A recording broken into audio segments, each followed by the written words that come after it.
Assalamualaikum warahmatullahi wabarakatuh.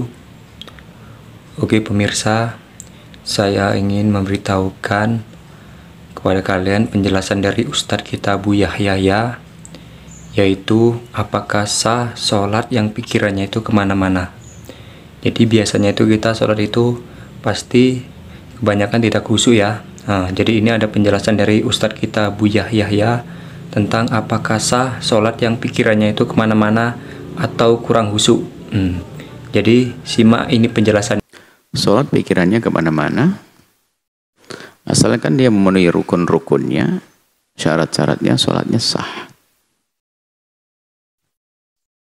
Cuman dia tidak khusyuk, sholatnya sah. Dan khusyuk bukan menjadi syarat sahnya sholat. Maka dianjurkan untuk berusaha khusyuk. Kecuali dinukil dari Imam Ghazali, khusyuk menjadi syarat sahnya sholat. Bahaya nih kalau tentu itu pun ditafsiri seperti apa sih yang dimaksud khusyuk menjadi syarat sahnya sholat. Kalau khusyuk menjadi syaratnya sholat, nggak khusyuk, nggak sah, kayaknya nggak ada yang sholat setelah itu. Ingat toko, ingat istri, ingat anak, ingat itu. Jadi khusyuk bukan syarat sahnya sholat. Akan tapi khusyuk adalah ruh atau khusyuk itu adalah satu rasa makna, dan itu pengalaman pribadi sekali. Ditandai dengan khusyuknya jawareh. Biarpun khusyuk adalah hati, yang tahu adalah Allah. Biarpun orang kelihatannya begini, bisa saja pikirannya kemana-mana tadi. Kalau sholat nggak bergerak, tapi kemana-mana pikirannya macam-macam. Maka yang diterima oleh Allah, yang mendapatkan pahala banyak adalah yang dengan khusyuk, yang biqadri ma yaqiluhu, yang ia sadari dari yang ia baca. Maka khusyuan itu adalah khusyuk yang sejati, adalah mengikuti apa yang ia ucapkan. Mengikuti apa yang ia ucapkan. Karena Anda semua akan tahu bahwasanya ini tangan kanan saya, ini kiri. Kalau saya ngomong tangan kanan saya ini, berarti saya pasti nggak khusyuk. Tangan kiri yang saya angkat, saya ngomong tangan kah? Nggak nyambung berarti. Makanya waktu dia membaca ayat Al-Quran di situ isi neraka, kok ingat surga, berarti nggak nyambung. Sehingga cara menghadirkan kekhusyuan itu para ulama mengajarkan, renungi apa yang engkau baca dalam sholatmu.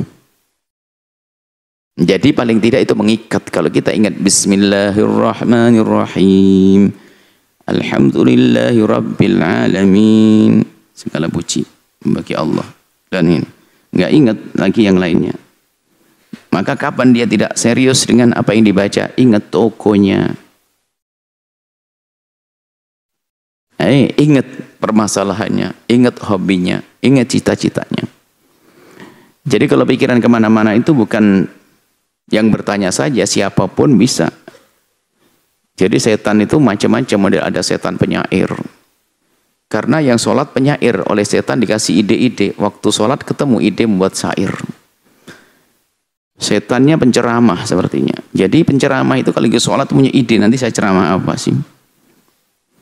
Ya, termasuk nyari kunci mobil tuh ketemunya di waktu sholat, katanya. Assalamualaikum di mobil, di meja. Berarti waktu sholat dia mikir.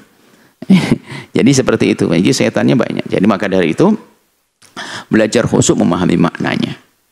Kata Imam Haddad, kalaupun kita belum bisa khusyuk memahami makna karena mungkin terbatasnya pengetahuan kita tentang makna yang kita baca, maka paling tidak ikuti lafaz, seolah-olah kita melihat lafaz tersebut. Bismillah bi ba sin mim, Bismillahirrahmanirrahim, mengikat agar pikiran kita tidak kemana-mana tadi, tapi sah sholatnya.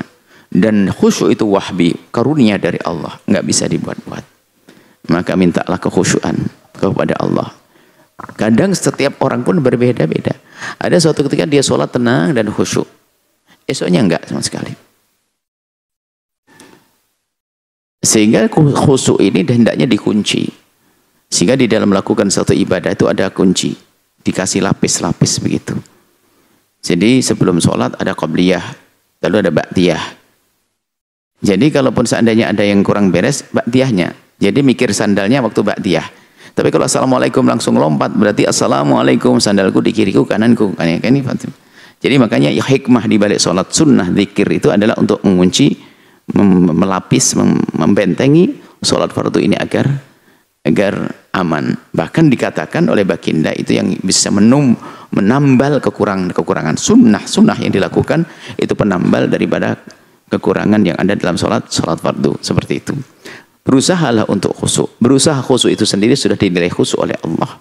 Dan khusyuk ini pengalaman pribadi, nggak bisa. Wah, alhamdulillah kalau saya sholat, ya siapa yang bohong pun nggak ada yang tahu, nggak ada alat deteksi khusyuk. Alat deteksi khusyuk nggak ada. Orang nggak ada deteksi pikiranmu lagi ingat apa, nggak keluar, nggak seperti dicap langsung kelihatan gambar kamu lagi mikir gunung, nggak ada. Jadi makanya khusyuk itu sangat pribadi. Maka belajarlah khusyuk dengan cara tadi, merenungi, membaca bacaan sesuai dengan yang baca kita hadirkan di hati kita, di pikiran kita.